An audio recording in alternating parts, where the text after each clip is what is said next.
Hello, everyone. Welcome again to our Monday Zoom conversation where we try to cover the most urgent topics. And you'll see today our topic and speaker, both very timely.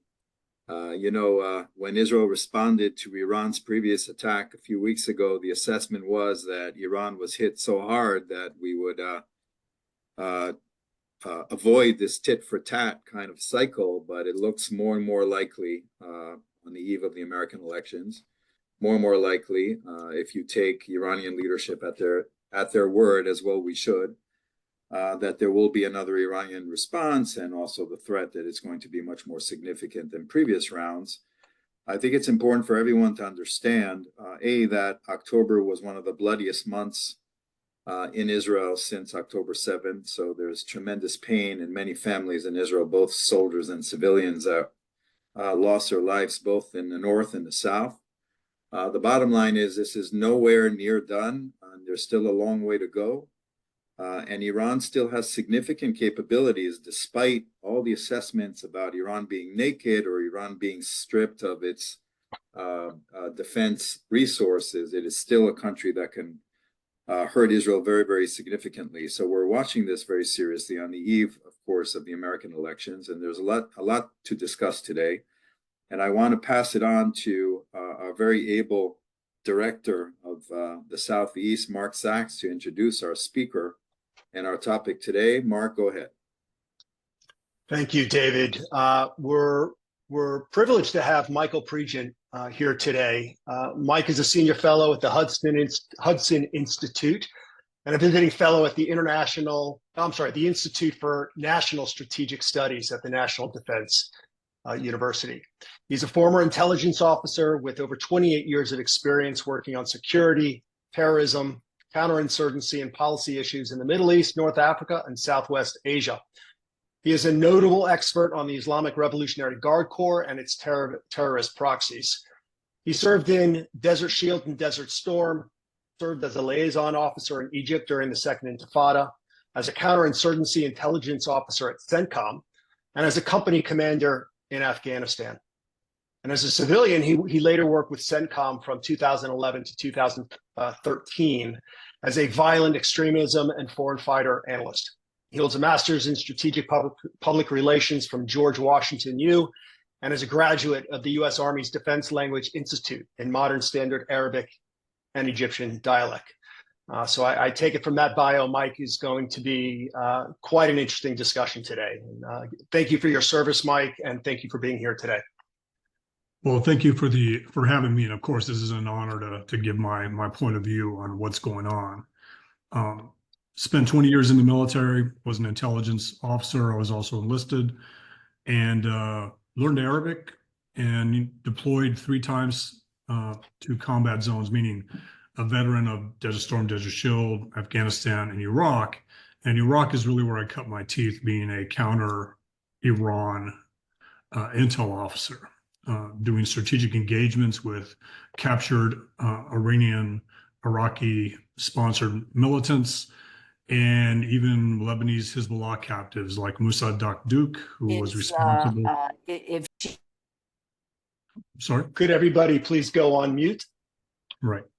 Moussa Dakdouk from Lebanese Hezbollah was basically orchestrating. Okay, I'll wait till everybody goes on mute. Could everybody on the call please just check their computer to make sure they're on mute? Anyway, some background there. Just basically, I thanked ELNET for sending me to Israel, because the only way to truly talk about these things is to see these things firsthand. And the access that ELNET provided to be able to go into Gaza, to be able to see Rafah, to be able to see the Philadelphia corridor, to be able to see, I believe it's called the Swedish city, where every second home was rigged to explode. Demolitions that we saw in Iraq and other places.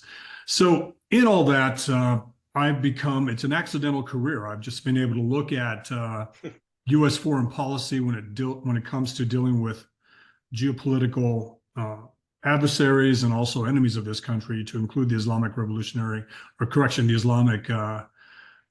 of Iran, It's an accidental career, but I've been able to look at it from the tactical, operational, and strategic levels. And, I avoided the Israel-Palestinian issue until October 7th.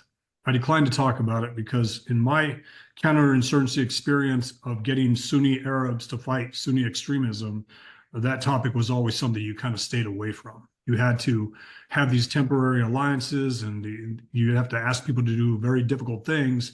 And the last thing you want to do is get involved in the Israel-Palestinian issue. October 7th changed that for me. It was the first time that I saw our U.S. government basically not address the fact that not only did Hamas kill innocent Israelis, they also killed 40 Americans. They took American hostages. And it was the first time in my military experience and my experience as a intelligence officer in the intelligence community, where I saw a government distance Iran from October 7th, do everything they could the next day to say that Iran wasn't involved, when I know full well, along with those inside the intelligence community, that the Islamic Revolutionary Guard Corps, its Quds Force, would not allow a proxy to do what it did on October 7th without greenlighting that, because it would drag Iran into conflict with Israel. And we've seen that conflict by proxy. And we've also seen Israel demonstrate some very impressive surgical strikes when it comes to, dealing with Hamas leadership, dealing with Hezbollah. I mean, the pager attack was incredible. And the reason I say that is, Hezbollah, 100,000 man group, right? Imagine 10 U.S. Army divisions on parade fields across the country, and simultaneously all the command and control of those 10 U.S. divisions taking a knee because they'd just been injured, or their pagers, cell phones, and radios had exploded. And what I explain to my counterparts here is not everybody gets a pager, not everybody gets a radio, not everybody gets a cell phone from the Islamic Revolutionary Guard Corps. We have to remember it was Iran that suggested that this new communications security renewal of their comms devices, their communication devices, take place post October 7th, because they were worried about Israeli intelligence. But imagine that. The key leadership across 10 U.S. Army divisions, all the way down to the company or platoon level, being either injured, killed, or maimed. And that's never been done in history. It'll make a great movie one day. But we also have to look at the two strikes in Iran that Israel carried out. One was an attack on a air defense system that was basically responsible for securing Iran's most sensitive nuclear sites. And Israel was able to go in and take that out. That was the equivalent of breaking into a drug lord's heavily armed house and basically taking a picture of that drug lord sleeping and then exiting without being noticed. That's what that was like. And I think that sent a very strong deterrent message. And, based on David's comments about where Iran is now, based on this last Israeli attack on Iran's air defense systems and its missile and drone factories, it does leave Iran naked. But yes, Iran does have the capability to do things. But Israel has now demonstrated an ability to conduct preemptive strikes, much like the one they conducted against Hezbollah that morning, where Hezbollah was supposed to launch over 1,000 rockets towards Israel, and there was 100 aircraft sortie that went into Lebanon and took out those key positions, took out those launchers. Anyway, so I'll stop there, but there's a lot going on now. And the one thing that I unfortunately I'm an expert at is predicting what an adversary is going to do when they sense weakness in the United States. And again, we're on the eve of a US election. And we have a 2-month window, which I call a permissive environment, where our adversaries are going to get all they can. It'll probably also be a window where Israel does all it can ahead of the January 20th decision on who takes the U.S. presidency. In both scenarios, I do expect, meaning the outcomes, both a Harris outcome or a Trump outcome, I do believe our adversaries are going to get all they can in the next 2 months. And in that, I'll provide some metrics and some indicators that I'm looking at. And of course, as I talk about these things to U.S. decision makers here in Washington, D.C., I hope to get the benefit of what I call the Warner's dilemma. If you warn about it and it doesn't happen, maybe somebody listened to you. So that's kind of where I stake my ground. That was like an around the world discussion in 2 minutes. So let's unpack a lot there. Let's start with Iran, because you referenced Israel's most recent attack on October 26th.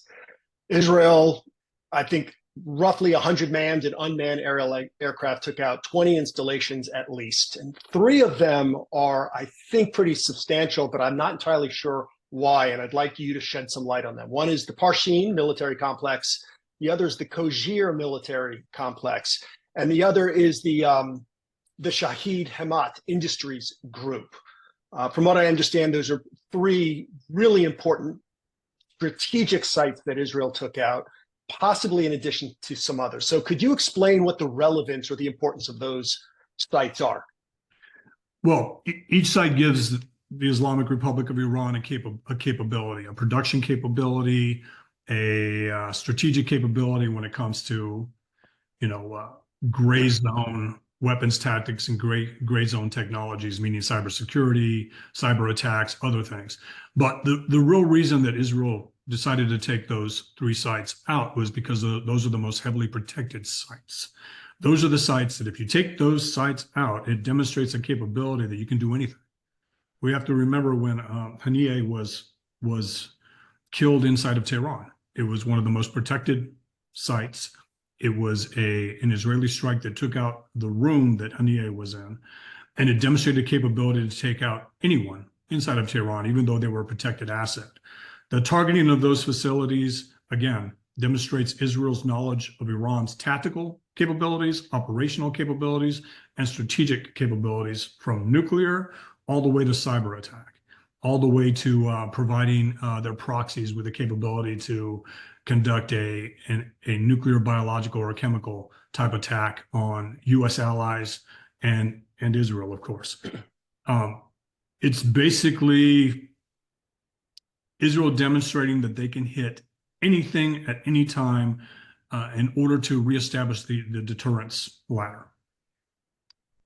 So if we include their proxies now, Hezbollah, the Houthis, Hamas, how would you characterize their defense capabilities right now? How vulnerable are they to another response? Well, the thing about it is, and this has been so frustrating as a former intel guy and a former military officer, is that they don't have the defenses to stop a U.S. airstrike. They have no defenses to stop a U.S. strike on what I call, what you've heard others call the Archer versus the Arrow, right? We shoot down arrows all the time, drones, rockets, and missiles from the Houthis. We have not done that when it comes to Hezbollah, because somehow this administration believes that would be escalation with Iran if we actually started shooting down. I think we were able to take out 12 rockets in the last attack, or 12 ICBMs from Iran in the last attack. But there's been this hesitancy to actually punish Hezbollah's launchers, the Archers, so to speak. And we recently started taking out launcher positions inside of Yemen when it comes to the Houthis. When it comes to Iraq, they have no way to defend. But this administration, once again, is afraid to go after Iran's premier proxies inside of Iraq. And that's because, unfortunately, our U.S. soldiers are held hostage there in a way. We have U.S. installations inside of Iraq that are under threat, not by ISIS, but by Iran-backed Iraqi militias. And it offers a deterrence. Iran's able to say, listen, if you do this, we're going to do this. And this administration, instead of saying, if you do attack Americans, we're going to punish you, they say we will defend our troops. And any soldier on the ground knows that all that means is they're going to shoot down the arrows. That's all we've done inside of Iraq, is shoot down drones, rockets, and missiles that are targeting U.S. bases, with the exception of responding to the attack in February that killed 3 Americans in Jordan. I believe it was February. I may be wrong on that. There's been a lot of attacks. But we took out a senior leader from Kitab Hezbollah that was responsible for planning that attack against those 3 Americans in Tower 22 in Jordan. So they do not have the capability to defend against a U.S. airstrike, or even the threat of a U.S. retaliatory strike inside of Iran would be enough to get them to stop. This administration, once again, continues to say that we don't want to escalate. We're just going to shoot down the arrows. We're not going to go after the archers. And Iran just continues to push the red line, continues to push the envelope. And with Israel being able to decimate Hezbollah leadership and degrade Hezbollah capabilities, Hezbollah is the biggest deterrent when it comes to targeting Iran, is what Hezbollah could do to Israel. And for Israel to preemptively basically decimate the command and control all the way down to the platoon level, to make it to where Hezbollah operatives are afraid to use cell phones or radios. They can still launch rockets, they can still launch missiles, they can still do things. But like you saw with Israel taking out radars that are responsible for making rockets, precision rockets, the same thing is happening inside of Lebanon, with Israel taking out these guidance systems that make these Hezbollah attacks less precise. And those of us that know what Israel is doing there are very impressed with what they've been able to demonstrate as a capability that should be mirrored by Western forces, by U.S. allies that are dealing with Iran. So I'd like some help squaring this circle. Following October 26th, there was debate. Was this strike sufficient and was the message sufficient enough for Iran to stand down? Didn't go after the energy sites, or the refineries, didn't go after the nuclear sites, very targeted, basically sending a message: we can get you anywhere, anytime, as you said. Stand down, let's just call this game over. Okay, we both had our strikes. And then the other side felt that, no way, Khamenei is too embarrassed. He wouldn't abide by just calling it quits and taking that as a fair response, passing it off as they didn't really hit anything. He would respond. Well, despite the bluster, we now know that there is an imminent response from Iran to Israel. Some say tonight, some say it could take a few days, but there's likely going to be a pretty strong response. Now, you don't stay in power for 3 decades by making bad decisions that have huge downside risk with very little upside return. Knowing how defenseless they are, from Iranians' perspective, why would Khamenei take such a drastic step here? Okay, I'm going to be a little cynical here. Okay, we know that we communicate with Tehran through back channels inside of Baghdad. We have a communication strategy to help Israel defend against what's coming. Iran is telegraphing what's coming. I'm being cynical here, but this is an attempt to warn that something's coming so that Israel again can shoot it down. This is about another attempt to de-escalate an off-ramp by the regime by conducting an attack against Israel that will be thwarted, coordinated, unfortunately, through Baghdad by U.S. officials like Brett McGurk, right? Talking to Iran's counterparts inside of Iraq that will communicate to Tehran that this is what the attack should look like. Okay, so let's take all the cynicism out of the way. Why would Iran conduct an attack? Of course, it's the save face. They have to do this. And their proxies are constantly looking over their shoulders like, what are you doing about this? You don't really have any skin in the game. Nasrallah's been killed. Haniyeh's been killed. Sinwar's been killed. And anytime Israel flies over Syria and Iraq, they kill senior leaders inside of both countries that are tied to the Islamic Revolutionary Guard Corps. Iran will conduct an attack. It'll be less precise, but it could be more effective. If Israel did indeed take out those guidance systems that are key in making sure those missiles are precise and missing. Now, this is what Iran does. They intentionally miss targets to off-ramp. When they targeted the U.S. base after we killed Qasem Soleimani, they told us that they were going to hit a U.S. base and they were going to hit the left side of the base where nobody was at. Unfortunately, U.S. soldiers still had concussions, and I was not a big fan of the Trump administration not responding to that. They should have responded to that because U.S. soldiers were injured. I think that there will be an attack that will be thwarted. I'm more concerned that if these missiles are not precise, meaning directed to miss key targets, right? They know that if they fire over a city that the IDF is going to be able to shoot it down. They know that if they fire over a military base, the IDF is going to be able to shoot it down. They know that if the rockets are going towards open spaces, they're allowed to hit. And they use those open spaces as propaganda to say, look how effective we were. Look how we were able to get past the Iron Dome, David's Sling, and other tier systems there, the Arrow 3 system. But that's quite a risk, don't you think? I mean, you're talking about a precise strike and the risk of either something going wrong or them not looking like they were. I think there's something going wrong part. There's something going wrong part could be over Iraq, over Jordan, over Saudi Arabia. You know, it could hit Palestinian controlled areas or Palestinian population centers inside of these contested areas. I mean, there's a lot at risk, but what's interesting is they're telegraphing it. They're telling us it's going to happen, which means there's coordination, which means there's a coordination with a sympathetic administration inside of this U.S. government that somehow says, okay, we'll do this to off-ramp, and it'll be coordinated. We're likely to see, I mean, we see Kurillas in the region, the CENTCOM commander. You know, I served with him in Mosul, great American. We know that Burns is going to be there as well.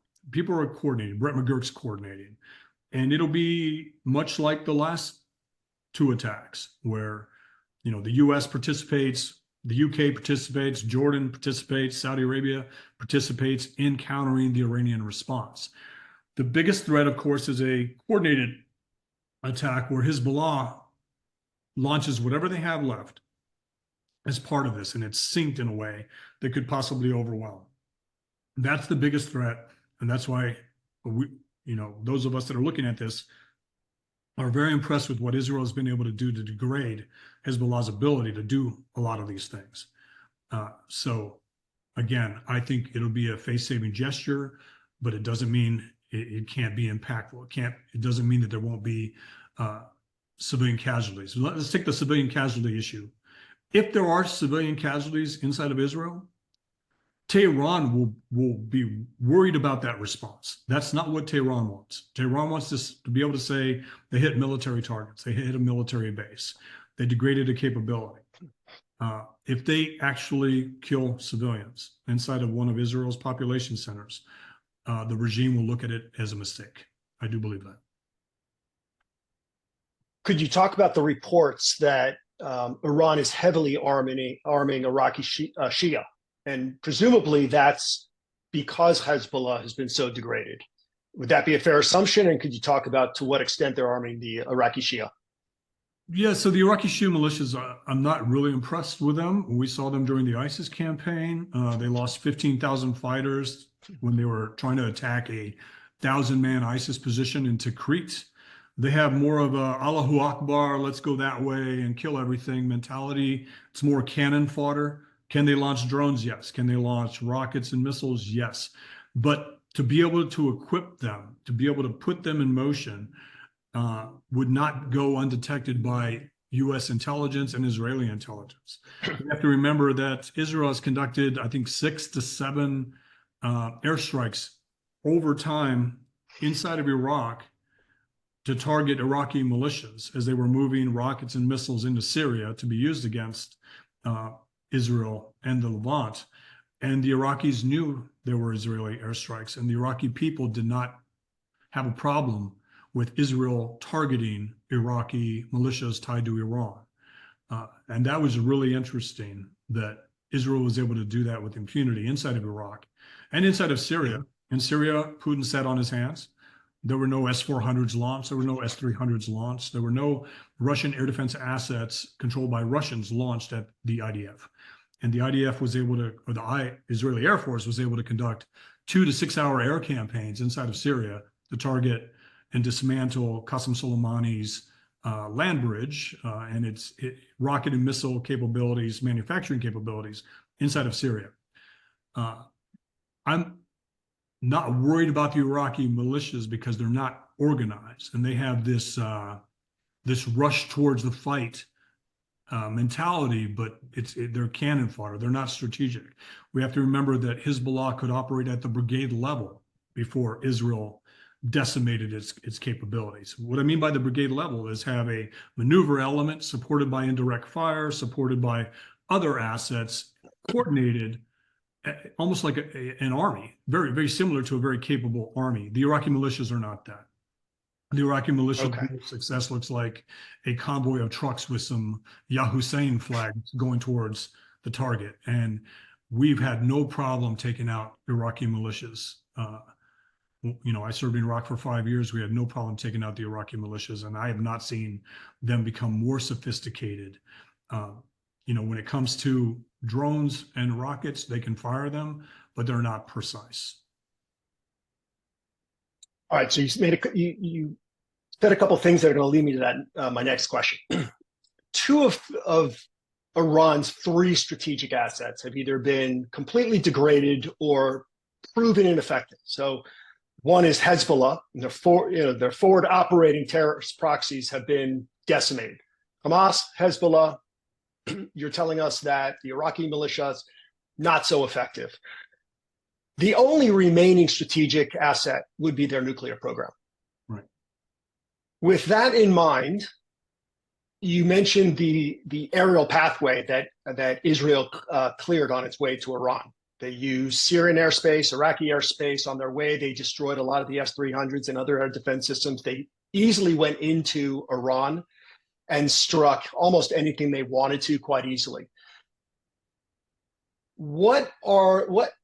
Could you talk about the likelihood, and I think this is probably on everybody's mind, not just the people on this call, and I know it's on everybody's mind. What's the likelihood of Israel using that pathway and its targeting of those defense systems, knowing it's going to go after Iran's nuclear program?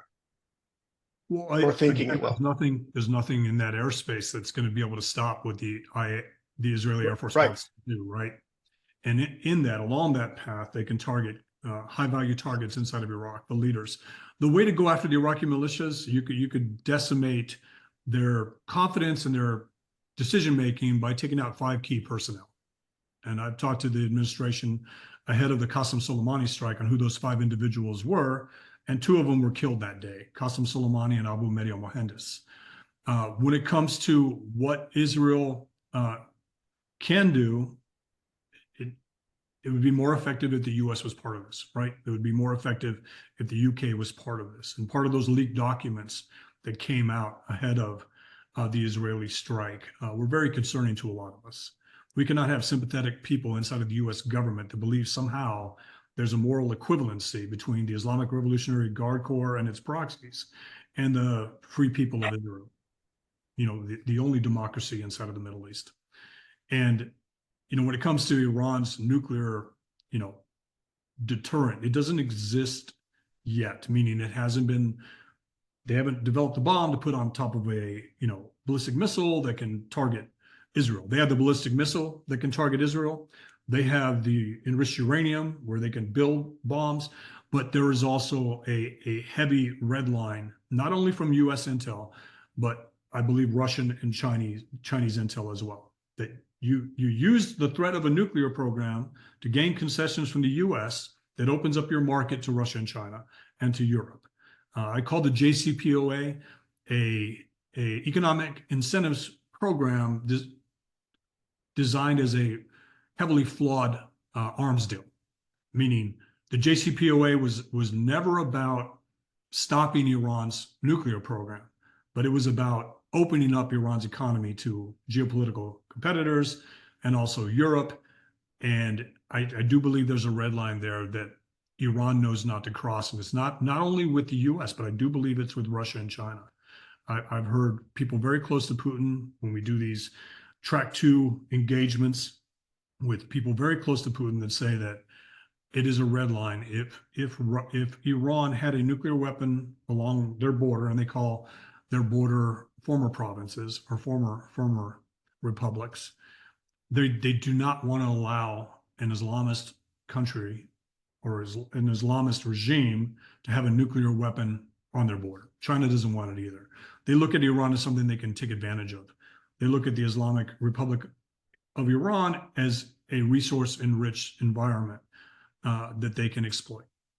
Iran has given water rights to Russia, where even hardliners believe that they've given too much to Russia. The $400 billion that China has pledged to put inside of Iran is for their own infrastructure, part of this Road and Silk initiative. And everything that China builds inside of Iran is for China's use with Chinese labor. Everything that Russia is doing with Iran, they don't view the Islamic Republic of Iran as an equal partner. They view it as a subordinate partner. And we've seen the frustration inside of Tehran when, again, Israel conducts these airstrikes inside of Syria and Putin does nothing. Or, Israel still has very good relations with Moscow. Russia knows how to hedge its position. And unfortunately, the U.S. abandonment of traditional allies in the Middle East have made some of our allies actually hedge their bets also by forming relationships with Putin and Beijing in order to protect themselves, specifically the Kingdom of Saudi Arabia under the Biden administration. I know that's a lot, but Oh, I can't hear you. My error. I clicked mute. I said that was a very interesting perspective. So thanks for sharing that. Let's transition to Hezbollah and Lebanon now.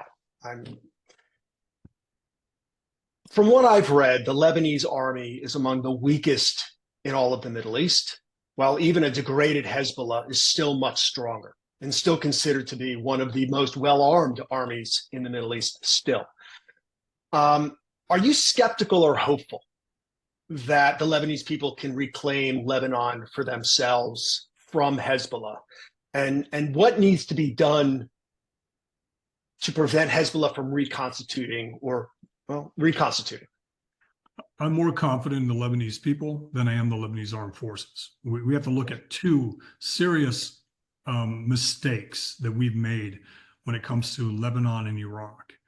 When I talk to people that support funding the Lebanese armed forces, I'm against it because they've already been co-opted by Hezbollah. They've done nothing. They say we're building institutions to counter Iranian influence.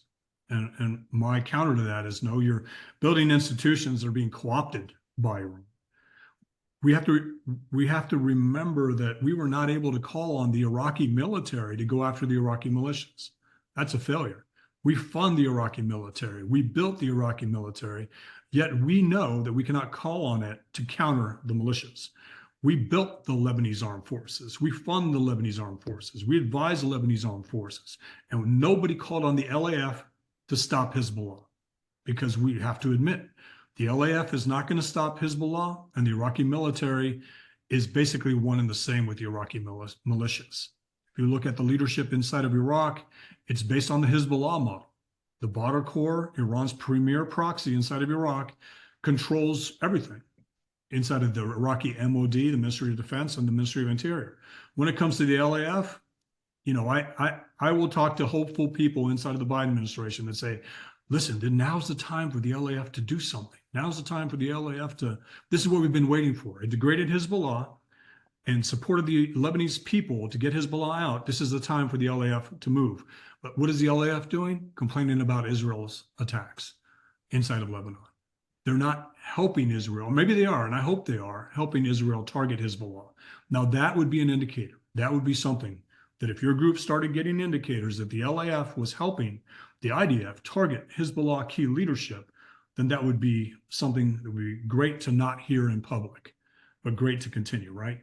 But we do not have that connection inside of Iraq with the Iraqi military. They're not helping us target Iraqi militia leaders, because Iraqi militia leaders are not afraid of a U.S. response under the Biden administration, because Brett McGurk has assured them that the AUMF, the authorized use of military force, does not cover Shia militias, does not cover Iranian proxies or the IRGC Quds Force. The Trump administration said that's not true.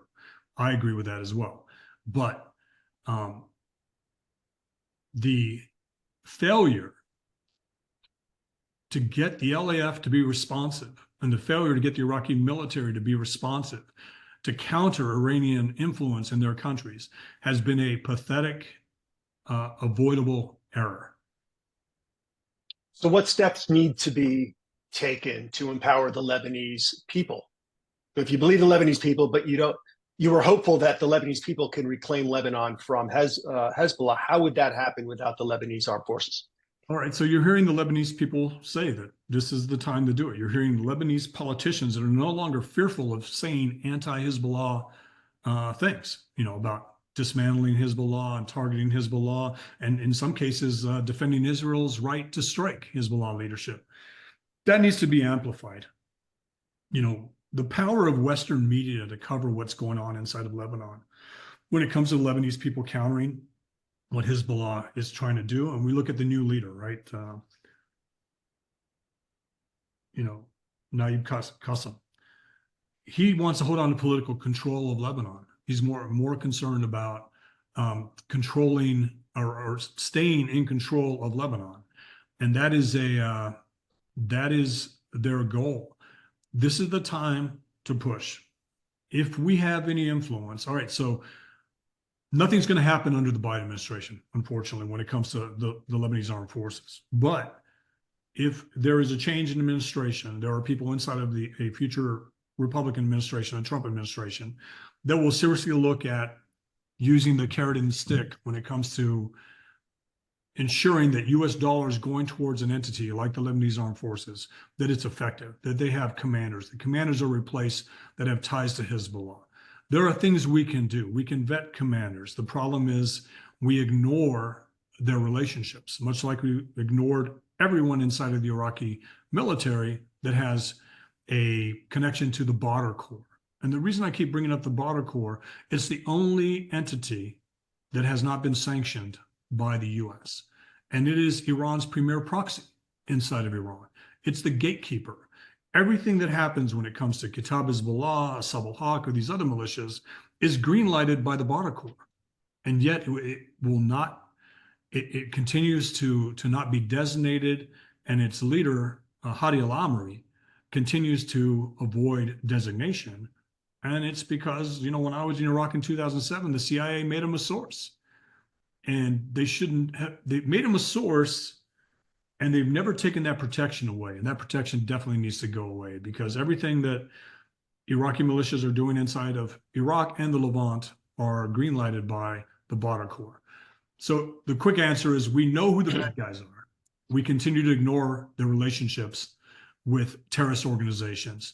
And we continue to say that by engaging them, there is a hubris inside of the American diplomat corps and also the military when it comes to a charismatic U.S. leader believing that if they sat across from a militia leader or a politician tied to a militia, that somehow they can change their minds if they make an eloquent argument over 2 hours. And that's something that, unfortunately, I saw. I worked with General Petraeus, I worked with H.R. McMaster, I worked with others, and they would come away from a meeting saying, well, no, I talked to him. He says he's not doing that. And I'd say, sir, this is what he said afterwards. And I showed them a signals intercept of what they said afterwards. And they don't like that confirmation that, that the culture will allow somebody to lie to your face. And that is one of our biggest problems. We think that engaging somebody in a suit who speaks English somehow means that they mirror our principles. And that is one of the biggest failures of the U.S. effort inside of Iraq and inside of Afghanistan. Yeah, I referenced this on another call, but I recently read on his second book, H.R. McMaster's book, where he talks about strategic narcissism and the inability of American politicians and American military to see what the motivations are from the other side, and to often get sweet-talked by, in the case he was talking, was Pakistani leaders. So it's an interesting point you bring that up. I've got one more question, then we'll do an ELNET commercial, and we'll open it up to everybody else for questions. So you referenced almost at the outset of your call the ELNET delegation that you participated on. You got to travel the Philadelphia corridor, interview the IDF, meet Benjamin Netanyahu and Gallant. Right. The question I have is, ELNET recently did a large expose uncovering Hamas's infrastructure throughout Europe. And I know it's been exposed here in this country too. It's a vast global network of fundraising and recruitment. So I'd like to get your thoughts after seeing the infrastructure that Hamas had built in Gaza, the most fortified infrastructure probably ever built in urban warfare. What do you think the future looks like now for Hamas as a local enterprise and a global enterprise? Well, we have to look at this ceasefire language that we keep pushing on Israel. It allows the organization to survive. It allows pro-Hamas entities like Turkey and Qatar to move funds inside of Gaza once again that could allow Hamas to regroup, refit, rearm, and prepare for the next October 7th. And when I hear language like that, it goes back to what I said earlier. They believe that if you speak to somebody who can wear a suit, if you look at the leadership of Hamas, they're dressed like I am. And, that is an issue because our engagements with terrorist organizations, ISIS didn't dress like this. Al-Qaeda didn't dress like this. The Iraqi militias don't dress like this. Hamas dressed like this. Hamas knew on October 8th they'd have support from U.S. politicians, from U.S. academia, and from U.S. media. So the Hamas example to other terrorist groups is dress like this, engage with the Americans, say that you're freedom fighters, you're doing all these things. If you look at the support that Hamas had the day after, they knew it was going to be there. If you look at all of the pressure on Israel, that is, again, a lot of these Western governments think that Israel is just fighting Hamas. No, they're fighting the Houthis, Hezbollah, the Iraqi militias, Iran by extension, and now Iran by action. And you have to be on this is, I don't want to sound like a cheerleader or anything, but you have to be on the side of Israel. I've never felt like I was on the right side of history more than I do right now. This is not about WMDs in Iraq. This is not about killing or defeating Al-Qaeda inside of Afghanistan. This is supporting a government, a democracy that is under attack by American enemies. And again, it goes back to my last point that this is the first time that a terrorist organization, a designated terrorist organization, has killed Americans and the U.S. government has not attacked it. The U.S. government has not attacked Hamas. We have not killed leaders. We have not gone in to rescue American hostages. And I know they're dual citizens, but as an American, being in the military and swearing oaths, we never have a caveat. American's an American. Doesn't matter if they're dual citizen. Naturalized American is an American. And to see a government take pause and hope, this hope language, is troubling when it comes to Tony Blinken saying, well, I hope Hamas takes advantage of this opportunity and comes to the table in good faith. Would we ever say that about Al-Qaeda? Would we ever say that about ISIS? Would we ever say that about Hezbollah? It's only Hamas. And I believe that, if Hamas isn't defeated militarily, if Hamas manages to continue to control Gaza and other areas, that it'll simply rearm, refit, regroup, and learn from this. But they will wait for a capable partner. They will wait for Hezbollah to do the same thing. And we're hearing the same language from this administration. We need to have a ceasefire in Lebanon so that Hezbollah can rearm, refit, regroup, and reestablish control of Lebanon. We've ceded Iraq to the militias. We've ceded Iraq to the Islamic parties tied to Tehran. And we're asking the Lebanese people to do the same. We're asking Israel to allow Hamas to reconstitute itself inside of Israel, or inside of Gaza. So that's what I see. And it's all based, and this is the cynic in me again, it's all based on trying to court the Michigan vote here in the United States. And it's failed miserably, with getting the Dearborn, Michigan voter to support a Democrat position on Israel. And then there's a lot of criticism here in the US with the Kamala Harris campaign putting out two different ads when they're talking to a Jewish community and then talking to an Arab community. One, we will not ignore the horrors in Gaza. And the other one, we will support Israel in defending itself against Hamas because October 7th will never be allowed to happen again. I want to believe that statement, but I believe the other one based on the actions by this administration. All right, on that note, we're going to pause for a moment and we're going to revisit with some questions. Some of the questions we're receiving are interesting, and so I'd like to get your take on them. As Michael just segued into, many of you know tomorrow in the US will hold its elections. And I don't know about you, but the first word that comes to my mind is finally. It has been a long several years. We don't know who will be elected president. We don't know whether that outcome will be decided tomorrow at midnight or a week from now. What we do know, however, is that regardless of who occupies the White House, Europe and Israel are likely to be more dependent on each other than ever before. As a consequence, ELNET's work will be more consequential than ever before. So while we're closing in on the end of 2024, our work doesn't stop at year end. We are planning for 2025, and that's where all of your support comes in. The cost to send a delegate like Mike to Israel, and as he said, there is nothing like being on the ground to see what reality is. The cost to send delegates, roughly $5,000. So the question I have, or the request I have, if you've not yet made your 2024 support, please do so. If you're able to send a delegate to Israel, that would be remarkable. If you've already made your contribution, thank you very much. It's your support that makes us successful and will allow us to continue to do our work that will be needed more than ever over the next decade.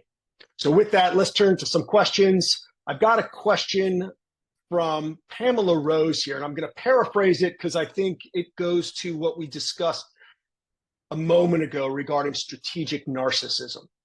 The US, and let's focus on the US because I know that's your emphasis.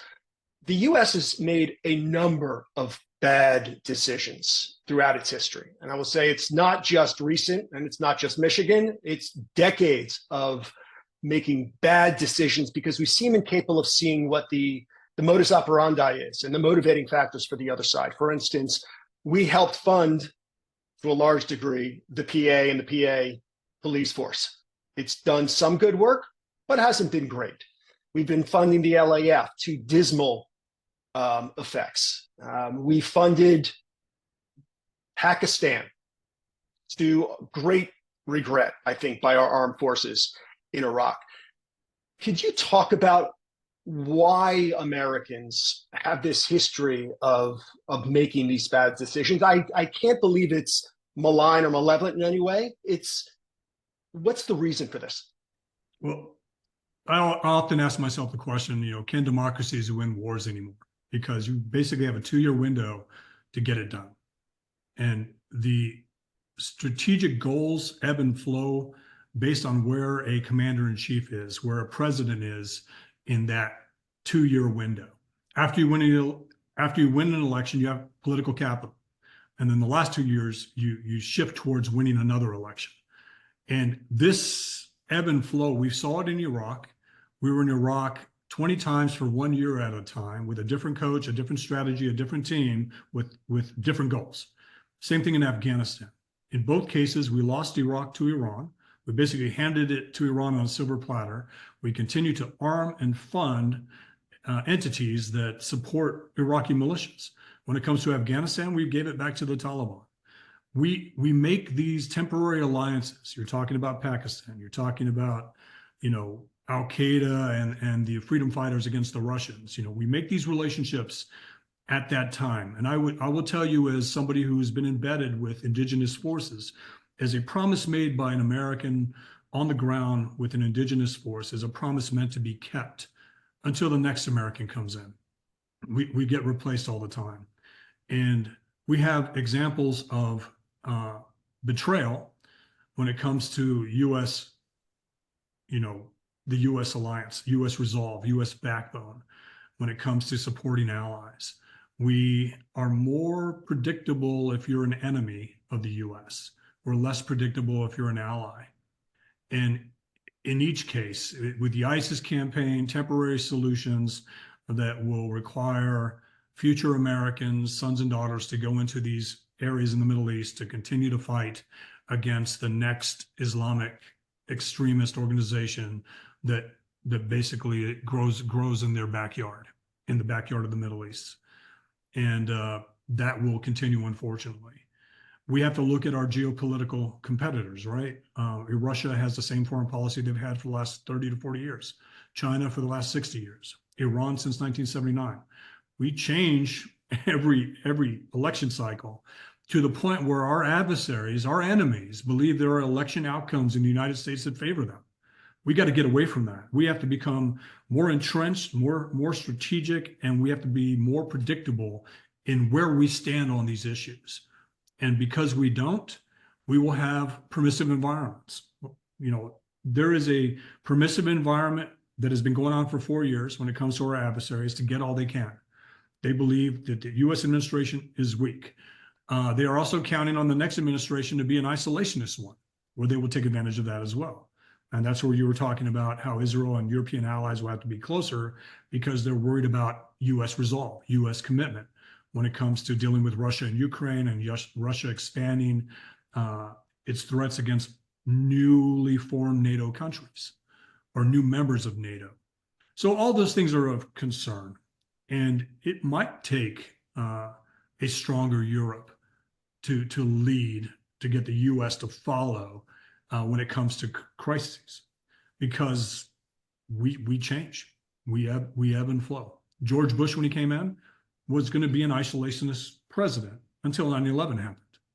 And he was already talking about that. We're going to focus on the U.S. and then something happens and then you have to deal with that.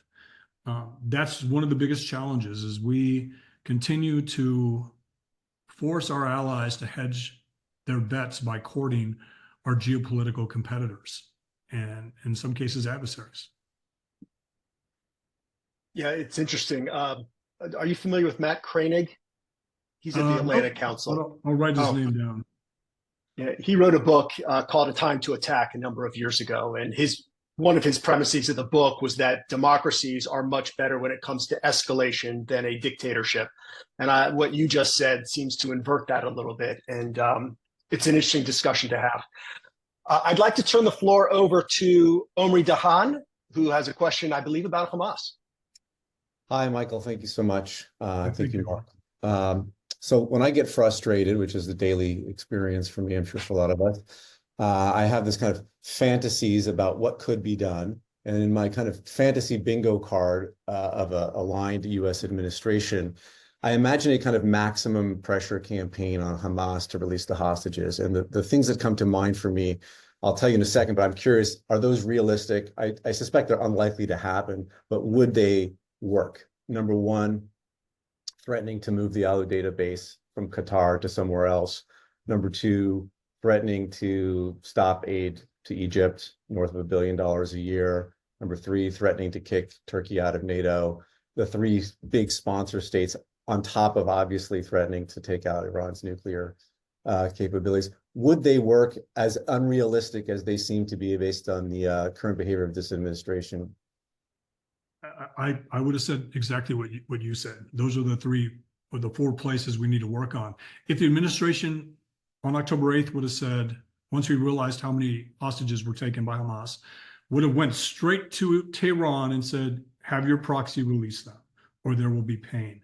Iran has felt no pain other than the pain inflicted by Israel on these responses to Iranian attacks on Israeli soil.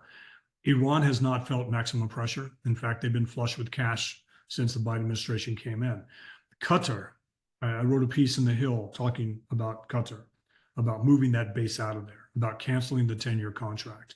You cannot have a country that I call the Continental Hotel from the John Wick movie responsible for what the U.S. does in the Middle East.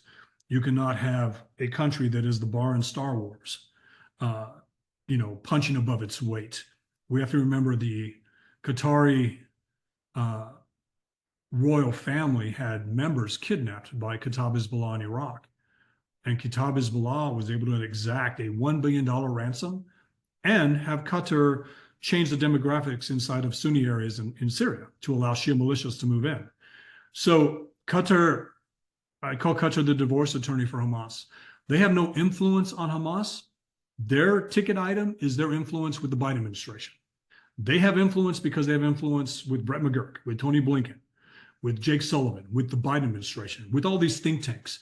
I am so frustrated by the number of individuals that are pro-Israel, anti-Iran, inside of Qatari-funded think tanks that have remained silent since October 7th. And that is huge. I'm disappointed in American politicians on both sides of the aisle that have been influenced by Qatari money, like Lindsey Graham and others. You know, Qatar throws a bunch of money into a place in South Carolina, throws money at a Harley Davidson, investment opportunity. And all of a sudden, oh, Qatar is pro-America because they support Harley Davidson. They sell Harley Davidson inside of Doha. And Turkey. I mean, I don't know how you have. I have friends inside of the Hudson Institute, like Mike Duran, and I constantly talk about Turkey. And I can't believe that a NATO partner would act this way, that would say the things that they're saying about Israel, that would, Erdogan's affinity for the Islamic Revolution in Tehran, his pro-Khomeini and pro-Khamenei, positions should cancel, should basically kick Turkey out of NATO. Turkey is not the traditional NATO ally because Erdogan has changed Turkey's trajectory. I do believe that if we would have exerted maximum pressure on Tehran and a credible threat, that Tehran would have backed down, that Tehran would have told Hezbollah not to get involved, that Tehran would have done everything. But none of that happened. None of that happened. The first action by this administration, it was Jake Sullivan and Tony Blinken said, Iran had nothing to do with October 7th. And that was shameful. Thank you. Thanks, Omri, for the question. So, Michael, you're clearly a movie enthusiast. So I think the best transition would be go now to a movie maker. Todd Wider, you're up for your question. Thank you very much. Thank you for taking the hour with us. Really appreciate it. Very enlightening. So my question is this: the Biden-Harris administration has pursued a policy of equivocation on Israel and appeasement of Iran to serve, among other things, a very dangerous, quote-unquote, progressive political aspiration. I think Blinken is among the weakest Secretary of States that we've ever served, at least in my lifetime. If this should continue for 4 more years, look into the future and tell us where we are 4 years from now, 4 years for the Harris administration. Thank you. I do believe that if this continues, and thank you for your question, that there will be so much pressure, not pressure, but acquiescence on not providing Israel weapons, meaning we're not going to do it anymore. And that would be detrimental. That would be the worst case scenario. And I don't think it would take 4 years for that to happen. I would think you would see an immediate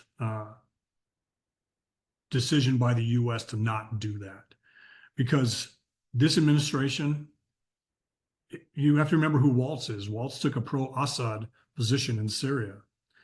And Kamala Harris, I don't think she knows as much about Iran, but the people that she's putting around her, if she takes office, her National Security Council, the people she's going to put in key positions are very pro-regime. And it's surprising to me that regime advocates have so much influence inside of the Obama, Biden, Obama, Biden, Harris, Waltz administration. And that's concerning. So the next 4 years, we'll see a greater takeover of Iraq. We will see the destabilization of Jordan.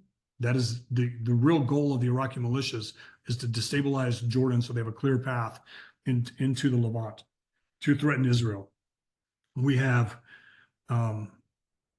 we'll likely see less activity against the Houthis, or counter activity. I do see the abandonment of a U.S. ally, and what I mean is the Kingdom of Saudi Arabia and Israel by a future administration. I'm a controversial dinner guest, and I'm a worst case scenario warnings analyst. And I hope by giving you the most dangerous course of action that the right people listen. And I do that here in Washington, D.C., to be able to stop these types of things from happening. The worst case scenario is green light chaos, right? China moves on Taiwan, Russia continues, and Iran believes they have a green light because this administration somehow believes. We hear the argument here all the time. Would you rather have a state sponsor of terror or a state sponsor of terror with a nuclear capability, a nuclear deterrence? And that's Iran. And I think this administration somehow believes that if Iran becomes a nuclear power, there will be detente. There'll be some balance in the Middle East. And I believe that that would be, I take the Israeli position. That would be the most dangerous thing for the Middle East, for that to happen. And this administration, we have to remember, I'm sorry to take a long answer here.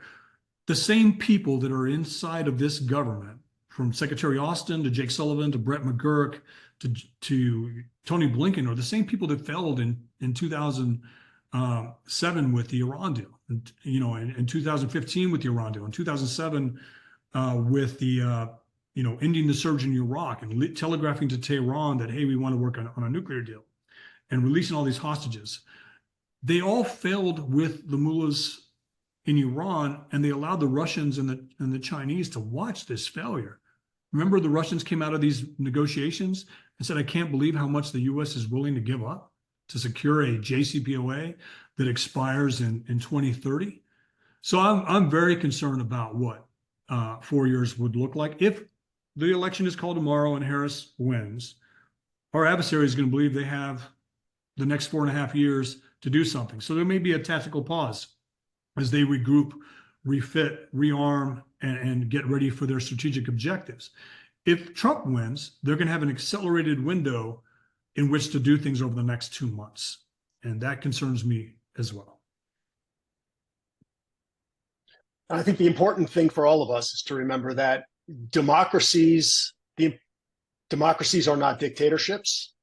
We've got US Congress here. We have parliaments throughout Europe and organizations here that work with Congress to ensure that Congress stands firmly with Israel. And it's an essential body to securing the long-term US-Israel relationship. Well, guess what? It's what we do in Europe. We work hard to make sure that policymakers, political influencers, and policy influencers and military leaders understand the depth of the need for a strong relationship between European countries and Israel. We can't affect politics, but we can, to some degree, influence where those politics and policies go vis-a-vis a particular country and Israel. So it's incumbent upon all of us to ensure that whatever country we're working with understands the importance of a deep, vibrant, and strong country relationship with Israel. Thank you, Mike, for joining us. Really fascinating conversation. Thank you to everybody, and hope we all survive the week if you're based in the United States. With that, have a wonderful day. Thanks for having me.